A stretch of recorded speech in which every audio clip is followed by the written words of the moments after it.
Nessa noite nós temos um culto diferente, como é o nosso último culto do ano.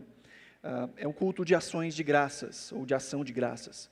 De pensarmos um pouco a respeito da graça do Senhor que nos conduziu até aqui, ao longo desse ano. E é óbvio que não há nada de mágico na mudança de um ano para o outro, né? Sair do 25 para o 26, não tem nada cabalístico, né? Às vezes as pessoas acham que é a mudança de ano que muda a vida, né? Mas se a gente não muda, nada muda, né? Tem uma música do Paulo César Baruch que ele fala isso: se a gente continuar fazendo as coisas do mesmo jeito, tudo vai ser sempre igual.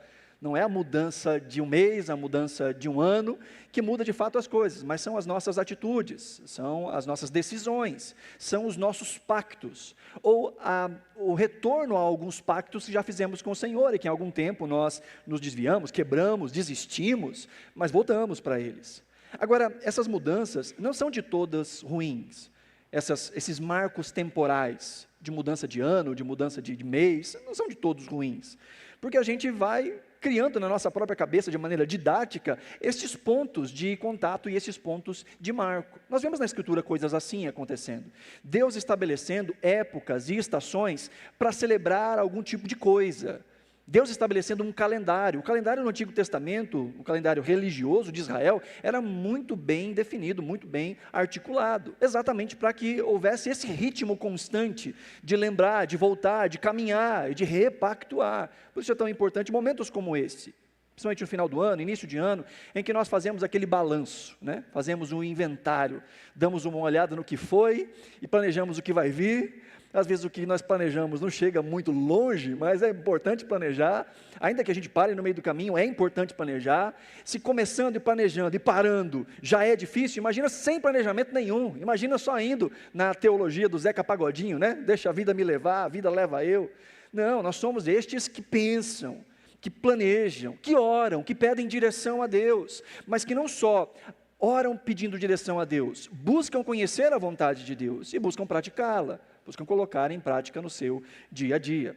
A gratidão é esse motivo que nos faz olhar para trás, que nos faz ver a graça de Deus, e é a gratidão também que nos dá combustível para continuarmos. É olhando na força que o Senhor nos deu no passado e crendo que Ele continua sendo o mesmo, que nós continuamos a caminhar hoje, amanhã, depois, um ano atrás do outro. A gratidão é esse combustível. Mas gratidão não é algo simples, gratidão não é algo fácil. Ser grato pontualmente é fácil, mas manter um coração agradecido, isso não é fácil. Nós, como seres humanos, temos a tendência a sermos muito generalistas com tudo. Temos a tendência de, quando as coisas estão ruins, pontualmente, nós dizemos assim: sempre foi assim na minha vida, mais uma vez isso aconteceu. Diante de uma decepção presente, olhamos para o passado e enxergamos em todo o passado aquela mesma angústia. Crianças são assim, né? Às vezes os pais falam para as crianças: olha, isso não vai acontecer, e a criança grita e chora: você não me ama, você nunca cuidou de mim, você não se importa comigo, e ela não tem nem maturidade para pensar em quantas vezes foi cuidada sem conseguir sequer perceber que foi cuidada, que veio ao mundo, quantas fraldas foram trocadas, quantas vezes a sua vida foi salva de animais peçonhentos, de colocar o dedo na tomada, de cair de um lugar alto, que as crianças nem se lembram, mas diante de uma agonia, diante de algo que é contra a sua vontade, se esquecem de todo o amor, de todo o cuidado, de toda a deferência que os pais trouxeram a elas e trataram a elas. Isso é natural de criança. Infelizmente não é só de criança que é natural. Por vezes nós também, nos nossos relacionamentos adultos, quando entramos numa guerra com alguém, numa briga com alguém, às vezes num relacionamento, mas você sempre faz isso, você sempre foi desse jeito, você sempre falou mais uma vez, e a gente então olha para o todo da nossa história e redefine o todo da nossa história a partir de algo do momento presente. Ser grato em situações é fácil, difícil é manter um coração agradecido.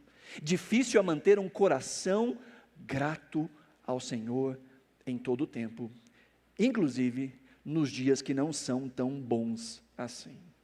É difícil manter a gratidão quando a nossa visão está limitada somente ao aqui e ao agora. Por isso que é tão importante nós termos uma visão mais ampla, Porque quando nós olhamos talvez há 10 anos e pensamos em Deus, como Deus tem cuidado de nós ao longo de 10 anos, a situação fica melhor, talvez 20, 30, 40.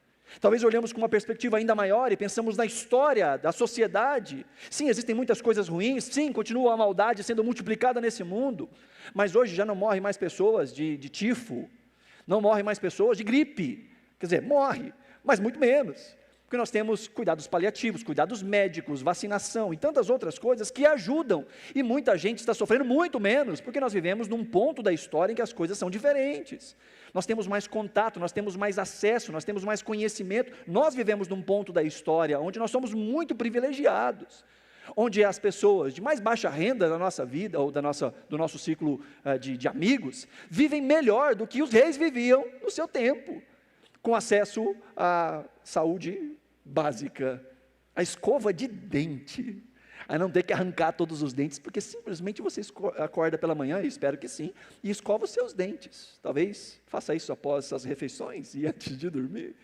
Então você não precisa arrancar todos os dentes, como acontecia tempos atrás. Nós vivemos num ponto da história que nós temos acesso a tantas coisas, e isso já deveria trazer para nós gratidão. Mas se nós ampliarmos ainda mais o leque dessa visão, e voltarmos a 2000 anos, e nos lembrarmos do que aconteceu lá em Jerusalém, o Cristo encarnado que morreu pelos nossos pecados, o nosso coração vai encontrar muitos e muitos e muitos mais motivos para glorificar o Senhor. O texto que está diante de nós, que foi lido no início do culto, o Salmo de número 103, é exatamente esse exercício. Por isso o tema dessa noite que eu trago aos irmãos é a disciplina da gratidão. A disciplina da gratidão. Quero te convidar a ler comigo os versos 1 e 2 do Salmo 103 novamente, que diz assim: bendiga minha alma o Senhor, e tudo o que há em mim, bendiga o seu santo nome. Verso 2: bendiga minha alma o Senhor, e não se esqueça de nenhum só dos seus benefícios. O salmista está fazendo exatamente esse exercício, de ampliar a visão, e de intencionalmente pregar para o público mais difícil da face da terra. Pessoa mais difícil de pregar o evangelho da face da terra. Não é o seu vizinho, não é o seu parente, não é o seu colega de trabalho. A pessoa mais difícil de se pregar o evangelho é para você mesmo. É muito fácil resolver o problema dos outros. Difícil é confiar em Deus quando é o nosso calo que aperta. É muito fácil dizer para o outro o que a palavra de Deus diz na situação dele. Difícil é olhar para nós e dizer o que a palavra diz na minha situação. Por isso que eu gosto de textos como esse, e eu chamo estas de as pregações mais difíceis de todas. Não pelo conteúdo da pregação, mas pelo público, pelo ouvinte da pregação. E aqui o salmista, o salmo é um salmo de Davi. Davi está falando com ele mesmo, está pregando para a sua alma. Diferente do nosso contexto, em que a gente pensa em alma, talvez você ouve essa palavra alma e já pensa numa alma penada, uma coisa etérea, uma bola de plasma, alguma coisa assim. A visão hebraica de alma não é esse negócio sem corpo. A ideia de alma, biblicamente falando, é o ser inteiro, é o indivíduo como um todo, todas as suas faculdades internas e externas. Alma é vida, a palavra alma no hebraico é nefesh, que fala da garganta, é o respiro.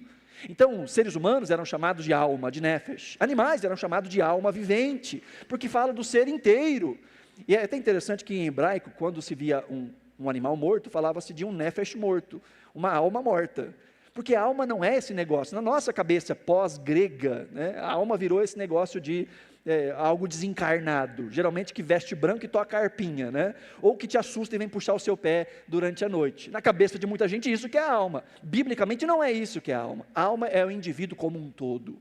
E então ele está falando para si mesmo, e há um paralelo inclusive aqui, ele diz: bendiga minha alma ao Senhor, e tudo o que há em mim, bendiga o seu santo nome. Ele está fazendo um paralelo, fazendo sinônimos. Bendiga a minha alma, tudo o que há em mim. Ele mesmo está explicando. É a mente, é o coração, são os afetos, é a emoção, é a força, é o labor, é o trabalho. Porque bem dizer ao Senhor, falar bem de Deus, não é uma coisa que a gente faz só com a boca, não. É muito fácil bem dizer a Deus e falar coisas bonitas para Deus e dizer que Ele é lindo, que Ele é cheiroso, que Ele é grande, que Ele é soberano. Muita gente faz isso. Difícil é dizer com a vida que nós reconhecemos que Ele é soberano, principalmente quando Ele faz aquilo que a gente não quer que Ele faça, ou quando Ele contraria a nossa vontade. E aí a gente bate o pé e, como uma criança, diz: mas você sempre me tratou desse jeito. Sempre foi assim, tudo o que eu peço, o Senhor não me dá. Se formos imaturos, é assim que nós vamos reagir. E isso não é bem dizer ao Senhor. Mas bem dizer ao Senhor com a vida, é quando nós dizemos: Senhor, esse é um caminho que eu gostaria de seguir. E Deus diz: esse caminho não é um caminho de paz para você. Esse não é um caminho de vida para você. Parece que é, aos seus olhos parece que é, mas se você passar por essa porta, eu sei o que vai acontecer, então eu vou fechar essa porta para você. E aí a porta se fecha na sua cara para a glória de Deus. Mas essa boa, perfeita e agradável vontade leva um tempo para a gente digerir, não é verdade? Leva um tempo para a gente digerir. Mas quando diante disso a gente diz: Senhor, eu não sei como, eu não sei porquê, porque esse caminho não foi aberto, porque as coisas não deram certo do jeito que eu esperava, mas eu continuo confiando em Ti, porque eu sei que o Senhor é soberano. Sabe o que é isso? Bem dizer ao Senhor com a vida, com o entendimento de que Ele continua soberano. Bem dizer ao Senhor é elogiá-lo, não só elogiá-lo da boca para fora, como o salmista diz, com tudo que a gente é, de maneira consciente, de maneira afetiva, de maneira efusiva. Às vezes cantamos louvores, levantamos as nossas mãos, batemos palmas, e alguns até arriscam uns passinhos aí, quando estamos, né? Cantamos hoje, né? Nada vai me separar. Aí tem alguns que arriscam uns passinhos, tem outros que são mais tímidos, e ficam ali, né?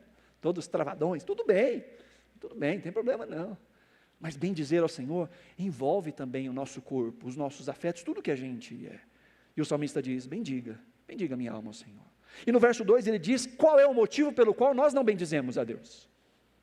Por que é que nós não bendizemos a Deus? Ele diz no verso 2: bendiga minha alma ao Senhor e não se esqueça de nenhum só dos seus benefícios.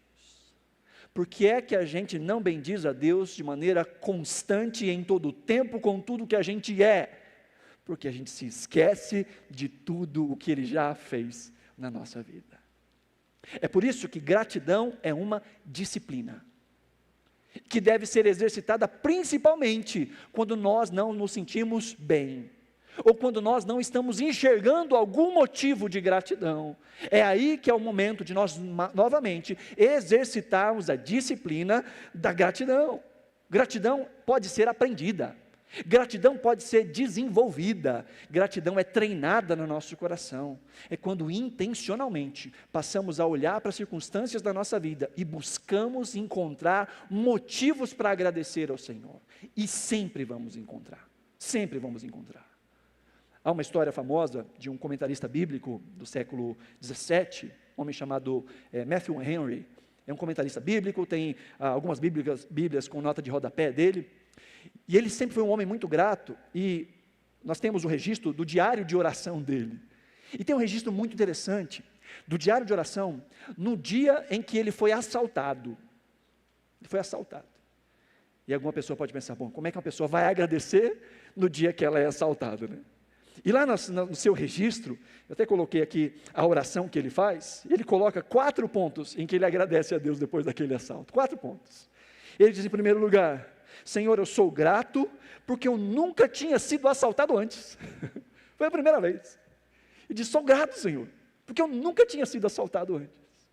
O segundo motivo, ele diz: eu sou grato também, que embora eles tenham levado a minha bolsa, não levaram minha vida, sou grato, Senhor. O terceiro ponto da gratidão de Matthew Henry, ele diz o seguinte: eu sou grato, porque embora eles tenham levado tudo o que eu tinha, não era muita coisa, ele estava com pouca coisa na rua. E o quarto e último ponto, e o mais importante de toda essa oração, ele diz: eu sou grato, Senhor, porque eu fui roubado, e não aquele que roubou. Reconhecendo a obra que Deus fez na vida dele. Veja, não é gratidão pelo roubo, não é gratidão pela coisa ruim, mas é encontrar a boa mão de Deus mesmo em meio a situações ruins.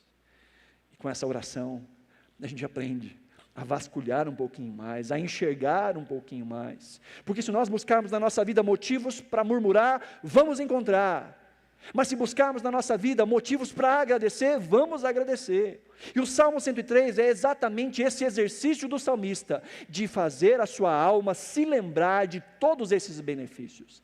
É um inventário que ele faz. Do versículo 3 até o finalzinho ali no versículo 5, ele faz uma gratidão que é pessoal. Ele vai falando com a sua alma. Você vai ver aí o uso do pronome, né? Suas.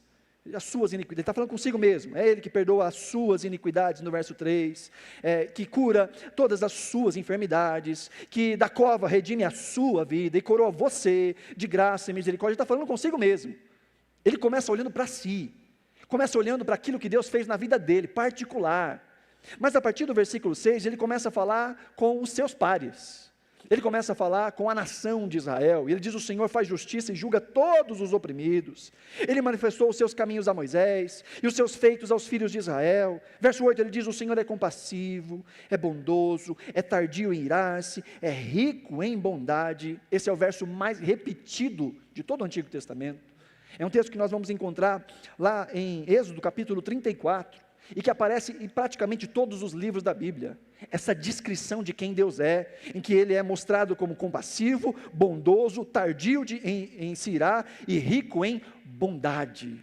Outra tradução seria rico em amor. A palavra hebraica aqui é a palavra hesed, que é um tipo de amor muito peculiar, é o amor do compromisso, é o amor da aliança, é o amor que não está dependente de circunstâncias, é o amor que não está dependente de sentimentos, é o amor do compromisso.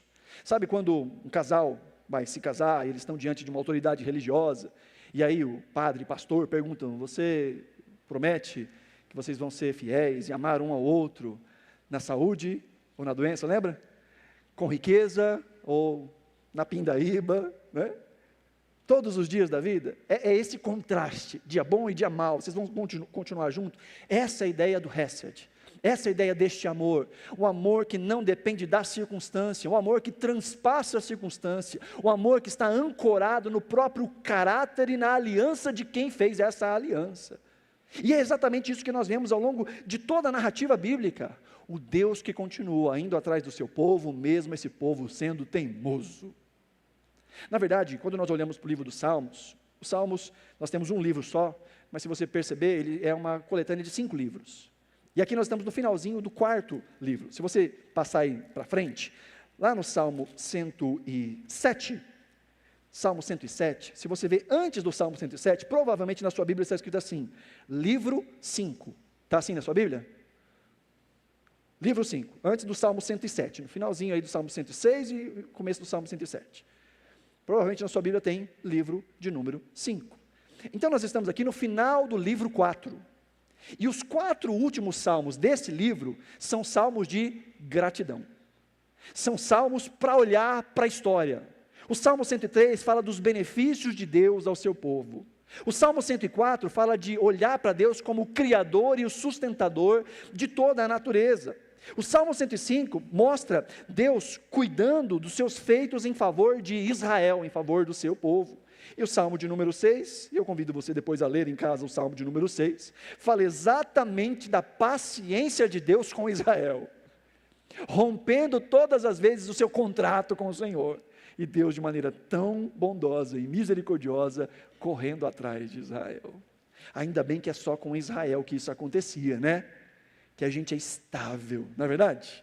Que a gente continua, a gente confia, a gente ama, a gente obedece, né? Com a gente é assim, com Israel não era desse jeito. E quando nós olhamos exatamente para isso, no versículo 8 nós vemos um Deus que é compassivo e bondoso, e esse é o motivo, é o seu amor, o amor da sua misericórdia, o amor da sua bondade, o amor da sua aliança. É por causa disso que nós não somos consumidos. Então o salmista começa os versículos até o versículo 5 falando de uma gratidão que é pessoal, ele olha para si. Do verso 6 até o finalzinho aí no versículo 18, ele fala de algo que é para todo o povo de Israel, para todo o povo de Deus. E do versículo 19 em diante, ele fala de uma adoração que é cósmica, ele fala dos anjos, fala dos servos do Senhor, ele fala de todas as obras de Deus, louvando o Senhor. Começa pessoal, se torna comunitário, e então se torna cósmico. O que o salmista está fazendo? Ampliando o escopo da sua visão. Porque é que é difícil manter a gratidão nos dias difíceis? Porque nós nos esquecemos de todos os benefícios que o Senhor nos tem coberto. E veja, isso não é coisa só nossa não, tá? Isso não é um problema só nosso não. Na verdade, ao longo de toda a história, o que nós mais vemos são as pessoas se esquecendo de Deus. Na verdade, Deuteronômio, nós vamos ver pelo menos 14 vezes, Deus dizendo ao seu povo, lembre-se, lembre-se, lembre-se. 14 vezes, só em Deuteronômio. E mais 9 vezes Deus dizendo, não se esqueça, não se esqueça, não se esqueça. Só em Deuteronômio. Porque desde a queda, queridos, é muito fácil se esquecer de Deus. É muito fácil. No dia difícil é fácil se esquecer de que Deus cuida de nós.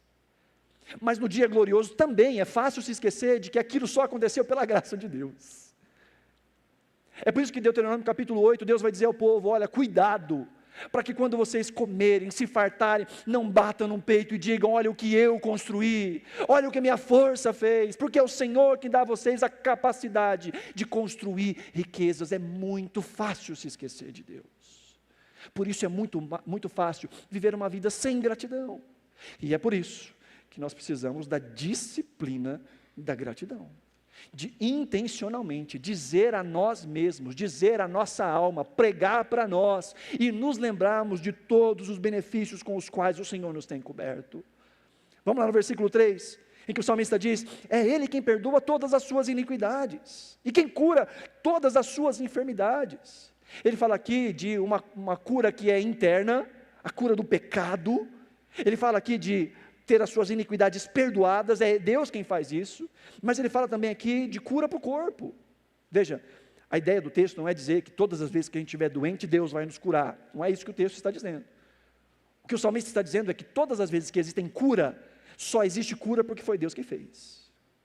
Todas as vezes que a gente ficou doente, e a gente foi curado dessa doença, o salmista está dizendo, foi Deus. Ah, mas foi medicamento, não, isso é instrumento. Isso é ferramenta, medicamentos, tratamentos, médicos, consulta, tudo isso é bênção, tudo isso é glória de Deus, tudo isso é maravilhoso, mas no final das contas, nós só somos curados pela bondosa mão de Deus. Aquela gripe que você ficou uma semana com o nariz puxando, que nem um dipirona você tomou, nada, mas de repente sarou, fala, meu corpo se recuperou, sim, foi, porque Deus te fez assim, com anticorpos, com capacidade imune, para poder vencer certos tipos de moléstias, e isso, graça de Deus. O salmista está dizendo todas as vezes que eu fui curado de alguma coisa, foi Deus, Deus estava lá, naquele dipirona, Deus estava lá, naquele paracetamol, Deus estava lá, naquela remoção cirúrgica, Deus estava lá, naquele centro cirúrgico, Deus estava lá, naquela junta médica, Deus estava lá. Todas as vezes que meu corpo voltou a funcionar como deveria funcionar, foi a graça de Deus que me alcançou. Quando a gente começa a enxergar isso, o coração muda, a mente muda, a disposição muda. No verso 4 ele diz, quem da cova redime a sua vida, ele fala de redenção. A ideia de redenção é comprar alguém que estava escravo, e agora essa pessoa é comprada e a sua dívida é paga, então ela está agora livre. Ele diz, eu fui redimido da cova, a cova estava aberta, e aí a gente pode pensar na cova física, a morte mesmo física, a gente pode pensar na morte espiritual. Hoje eu conversava com um amigo meu, pastor na igreja de Portugal, e ele mandou um vídeo lá para a gente, de que ele estava voltando de determinado lugar, debaixo de chuva, e perdeu o controle do carro, o carro rodopiou numa autoestrada, bateu, foi um regaço, e carro vindo de todo lado, e ele falou, Jesus, é agora. Ele desceu com o pai, foi para o acostamento, e nada aconteceu com ele, nenhum arranhão aconteceu com ele. Ele disse, Deus me livrou da morte. Quantas vezes Deus nos livrou da morte? Talvez você nem saiba das vezes que Deus te livrou da morte, porque Ele te livrou de circunstâncias que aconteceram e que você nem ficou sabendo.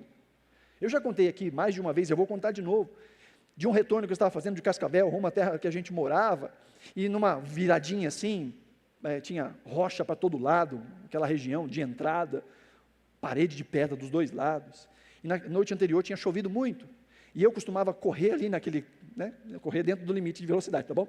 Mas como era um lugar conhecido, estava chegando em casa, corria, e naquele dia eu estava um pouco mais devagar, e ao fazer essa virada, uma baita de uma pedra tinha descolado daquela parede, estava no meio da rodovia, assim.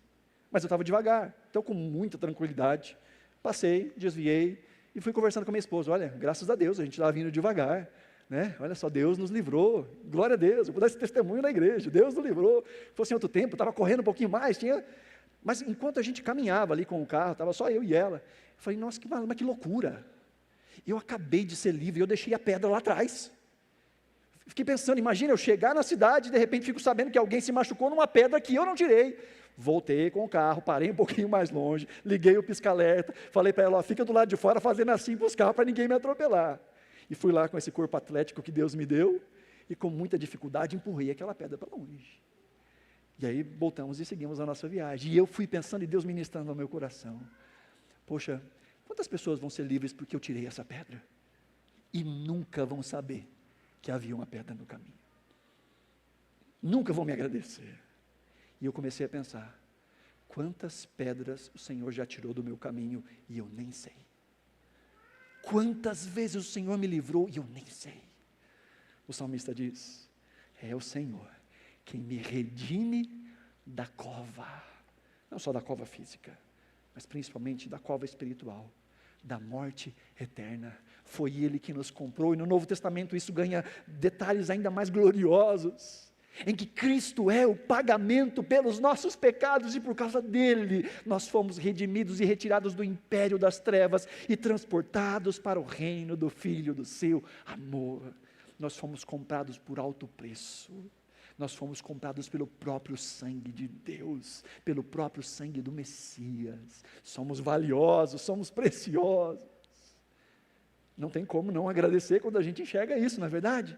Ele diz, versículo 4, quem da cova redime a sua vida, e coroa você de graça e misericórdia. A palavra de novo, hesed, é o amor, é Deus que nos coroa com essa glória, e aqui está um rei, que sabe o que é ser coroado, ser revestido de alguma coisa de autoridade. Ele diz muito mais do que a autoridade humana que eu recebi com uma coroa real, eu sou coroado com a graça e a misericórdia de Deus. E por último, no verso 5 ele diz, é Ele quem enche de bens a sua vida, de modo que a sua mocidade se renova como a da águia.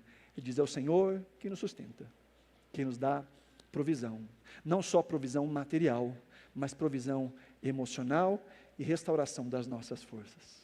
Todas as vezes que você se sentiu cansado, mas passou, foi a graça de Deus que te renovou. Todas as vezes que você disse, eu não consigo mais, eu vou desistir, mas está você aqui, de pé, talvez meio capengando, talvez meio arrastando, mas ainda de pé, todas as vezes, foi a graça do Senhor derramada sobre a sua vida. Então, à medida que nós ampliamos a nossa perspectiva, mais nós encontramos motivos para agradecer. Por isso ele começa nessa perspectiva pessoal, do versículo 6 em diante, ele vai então para uma perspectiva que é coletiva, que é nacional. Ele diz no verso 10 que Deus não trata segundo os nossos pecados, Ele não nos trata segundo os nossos pecados, nem nos retribui conforme as nossas iniquidades. Pois quanto o céu se eleva acima da terra, assim é grande a sua misericórdia para aqueles que o temem. Ele primeiro estava olhando para si, dizendo, alma, é Deus quem te cura, é Deus quem te traz restauração, é Deus quem provê na sua vida, alma. Agora ele chama os filhos de Deus e diz, gente, vamos lá, porque é Deus quem não nos trata segundo as nossas iniquidades. Povo de Deus, igreja, irmãos, família, vamos lá, vamos pensar como comunidade. Deus não nos trata de acordo com as nossas iniquidades, porque senão não sobraria um israelita, não sobraria um crente sequer, se Deus nos tratasse de acordo com as nossas iniquidades. Não, Deus não fecha os olhos para os nossos pecados. Deus nos disciplina, Deus nos corrige, Deus nos orienta. Sim, Deus faz algo em relação aos nossos pecados. Mas se Deus quisesse, Ele tem todo o poder e o direito para simplesmente nos varrer da face da terra, mediante os nossos pecados. E o salmista diz ao povo, gente, vamos pensar, no que Deus fez na nossa história, no que Deus fez ao longo da nossa vida, na nossa comunidade. E quando nós paramos de olhar simplesmente para nós e ampliamos esse escopo e passamos a ver o que Deus tem feito na nossa comunidade, na nossa vida, na nossa família, nos nossos irmãos em Cristo ao longo da história, como Deus preservou o seu nome, como Deus preservou o seu povo ao longo de gerações. Nós já deveríamos ter sido eliminados há muito e muito tempo. Igrejas foram queimadas e continuam a ser queimadas, cristãos foram mortos em praça pública e continuam sendo mortos em praça pública, mas o nome do Senhor tem sido levado até os confins da terra, porque Deus tem cuidado do seu povo, Deus tem cuidado de cada um de nós. Então ele sai de uma visão individual, pessoal, ele passa para uma visão que é coletiva, mas ele termina no versículo 19 dizendo: nos céus o Senhor estabeleceu o seu trono, e o seu reino domina sobre tudo. Então ele diz no verso 20: bendigam o Senhor os seus anjos, valorosos em poder, que executam as suas ordens e lhe obedecem à palavra. Bendigam o Senhor todos os seus exércitos, ministros seus, que fazem a sua vontade. No verso 22 ele diz: bendigam o Senhor todas as suas obras, tudo que existe, tudo que foi criado, tudo que veio à existência. O salmista está dizendo: bendigam ao Senhor. O que o salmista está dizendo aqui? Tirando os olhos do micro e passando para o macro, ampliando a visão, ampliando o escopo. Ele está dizendo: o mesmo Deus que cuida de mim, o mesmo Deus que cuida de nós, é o Deus que cuida do universo. É o Deus criador de todas essas obras, é o Deus que sustenta os céus e a terra, é o Deus que ordena os seres celestiais e que coordena as coisas que acontecem nesse mundo. Uma visão cada vez mais ampliada. E então, voltamos para o versículo 2, em que o salmista diz: bendiga minha alma ao Senhor, não se esqueça de nenhum só dos seus benefícios. E é exatamente do mesmo jeito que ele vai terminar, assim como começou, ele termina no versículo 22, dizendo: bendiga o Senhor todas as suas obras, em todos os lugares do seu domínio, bendiga minha alma ao Senhor. Ela começa pessoal, evolui para o comunitário e se torna cósmico, o Deus que sustenta o universo. A título de aplicação, diante disso tudo, que nós possamos fazer como salmista e pregar para nós mesmos. Temos a disciplina da autopregação, de olhar para nós no espelho e dizer: bendiga o Senhor, minha alma. Para de ficar borocochô, para de ficar murmurando, para de ficar achando que Deus se esqueceu de você. Se lembre de todos os seus benefícios, se lembre de tudo o que Ele fez. Essa é a primeira aplicação, pregue para você mesmo. A segunda aplicação, faça um inventário, talvez com um caderno mesmo, e pense no ano de 2025, quais são os seus motivos de gratidão? Elenque os seus motivos de gratidão para o ano de 2025, o que você experimentou, o que você viveu, o que você recebeu ou o que você perdeu, e depois você viu que era a bênção, era a dádiva de Deus. Quantas coisas você foi livre, quantas coisas você aprendeu, talvez aprendeu no meio da luta, mas aprendeu.